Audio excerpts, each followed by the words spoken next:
Assalamualaikum warahmatullahi wabarakatuh. Kami dari kelompok 1 yang beranggotakan saya Sandi Saputra dengan NPM 2307051026.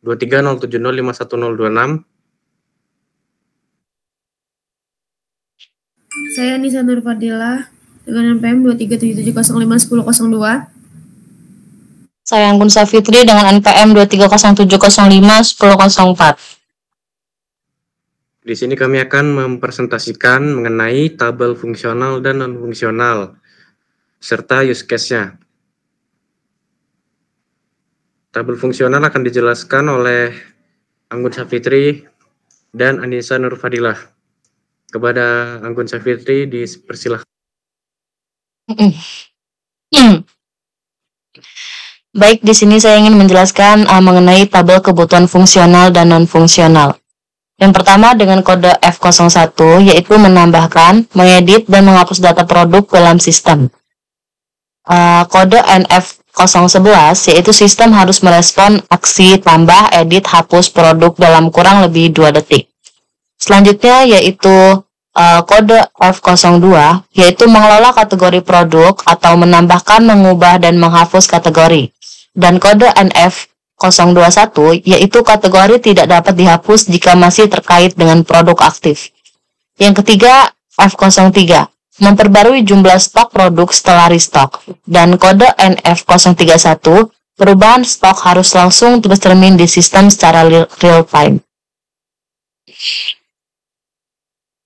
Selanjutnya dengan kode F04 menambahkan dan mengelola data supplier.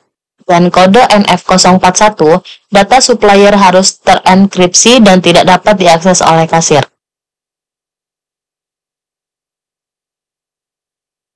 Selanjutnya akan dijelaskan oleh Anissa Nur Fadilah.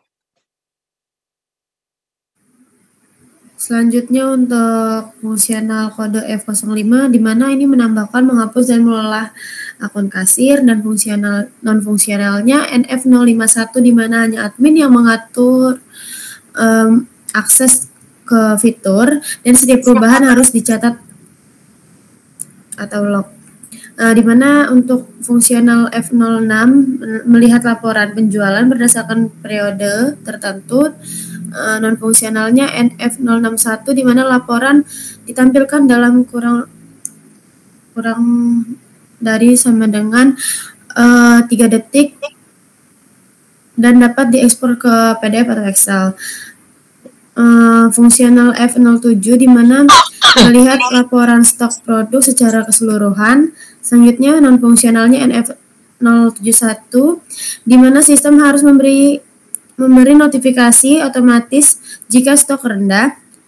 Yang selanjutnya fungsional F08 melakukan backup dan restore data sistem. Yang selanjutnya non-fungsional NF081 di mana proses backup tidak mengganggu operasional dan memiliki notifikasi sukses atau gagal. Selanjutnya F09 melakukan transaksi penjualan dan menerima pembayaran dari pelanggan. Non-fungsionalnya NF091 di mana proses transaksi tidak lebih dari 3 detik dan sistem dapat tetap berjalan saat offline. Selanjutnya fungsional F10 di mana mencetak struk pembelian setelah transaksi selesai. Untuk non-fungsionalnya NF0101 di mana struk percetakan dalam kurang dari 2 detik dan mendukung berbagai jenis printer internal. Fungsional F11 melihat daftar produk yang tersedia dalam sistem.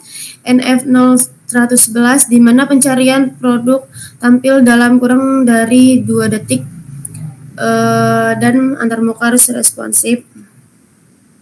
Fungsional F12 menambahkan dan mengedit data pelanggan. Dan NF0121 di mana data pelanggan harus divalidasi dan disimpan dalam format terenskripsi.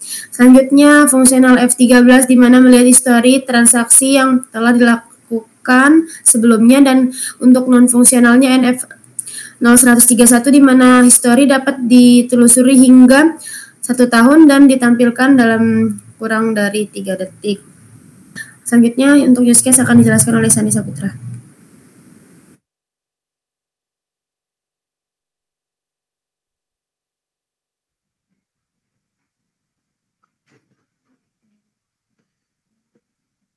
Baik, di sini di dalam use case ini terdapat dua aktor.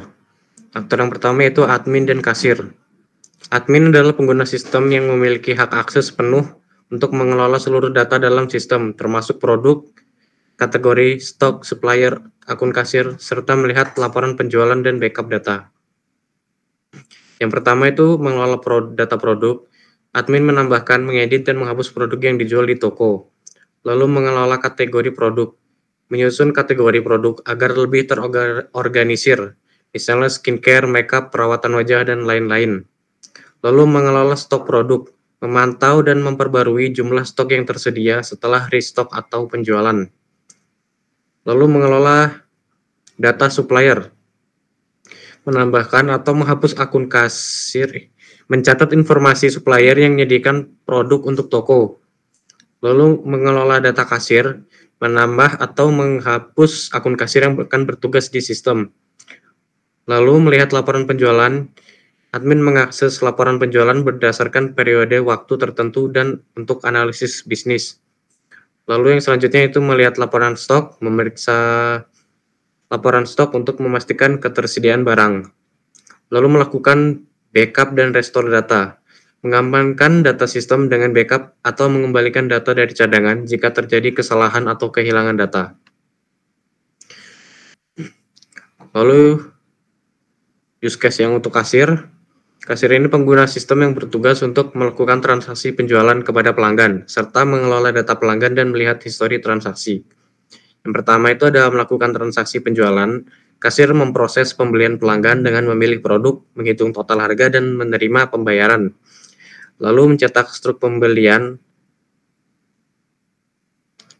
atau pembayaran, mengeluarkan bukti transaksi dalam bentuk cetakan struk untuk pelanggan, lalu melihat daftar produk, mengecek daftar produk yang tersedia untuk memastikan informasi harga dan stok, lalu mengelola data pelanggan, menambahkan atau mengedit informasi pelanggan, terutama bagi pelanggan yang sering berbelanja, lalu melihat histori transaksi, mengakses daftar transaksi yang telah dilakukan sebelumnya untuk keperluan pencatatan atau referensi jika ada kesalahan dalam transaksi.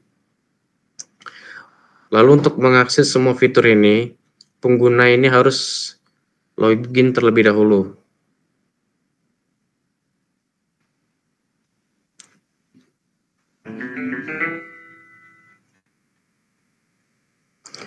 Baik, sekian penjelasan dari kelompok kami. Kurang lebihnya kami mohon maaf. Kami akhiri. Wassalamualaikum warahmatullahi wabarakatuh.